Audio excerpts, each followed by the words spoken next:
Vamos a dar inicio a la presentación del texto guía de la materia Instalaciones Eléctricas 1, ELT 268E1. Curva de distribución luminosa o también conocida como curva fotométrica. Esta información, la cual se puede ver en esta figura, es proporcionada por el fabricante, la cual nos proporciona la información de la distribución espacial.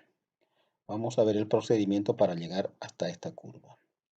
Primeramente, vamos a partir de una fuente luminosa que, como dice en la introducción, se hace una medición de las intensidades luminosas en todo el espacio bajo los ángulos beta y gamma, o sea, en coordenadas polares, y luego se hace la representación gráfica en todos los sentidos del espacio.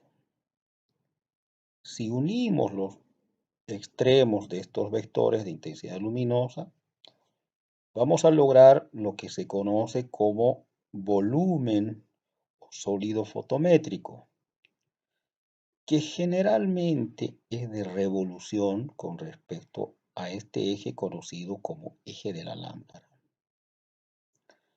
Por lo tanto, para su representación más práctica, si cortamos con un plano cualquier parte de este volumen o sólido fotométrico, obviamente que pase por el eje de la lámpara, vamos a poder representar la curva de distribución luminosa en un plano. Este es el resultado. Aquí tenemos las diferentes direcciones de los ángulos y la cuantificación de los vectores de intensidad luminosa o de los valores de intensidad luminosa en candela. Este es el centro de la lámpara. ¿Cuál es la información que podemos obtener de esta curva?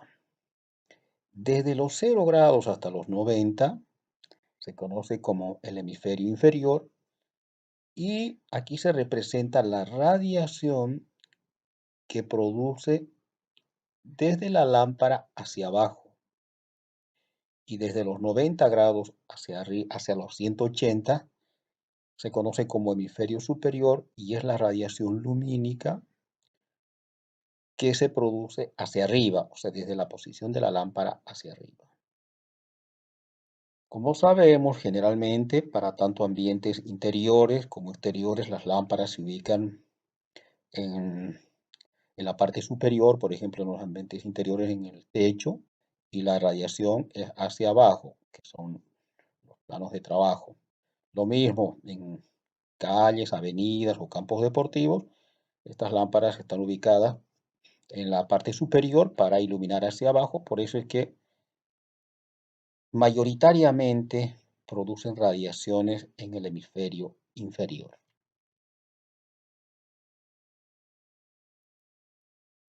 Cálculo del flujo luminoso a partir de la curva fotométrica.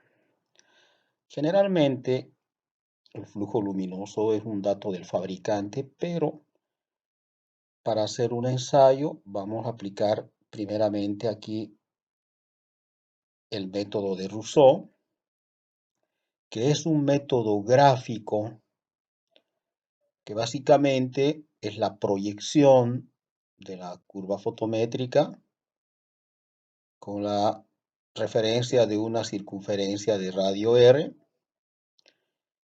y la proyección a partir de una vertical, la proyección de los vectores de intensidad luminosa. Entonces, a partir de la línea vertical y los extremos de los vectores de intensidad luminosa proyectados, se determina una superficie conocida como la superficie de Rousseau.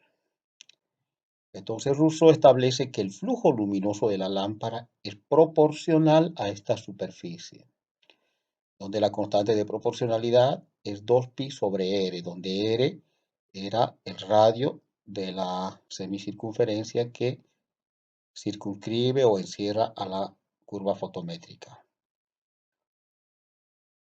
Tanto la proyección, o sea, el procedimiento de proyección para la construcción de la superficie de Rousseau y la determinación de la constante de proporcionalidad están descritos con todo detalle en el texto guía. Entonces, como conclusión, esta es la relación del flujo luminoso que queremos calcular proporcional a la superficie de Rousseau.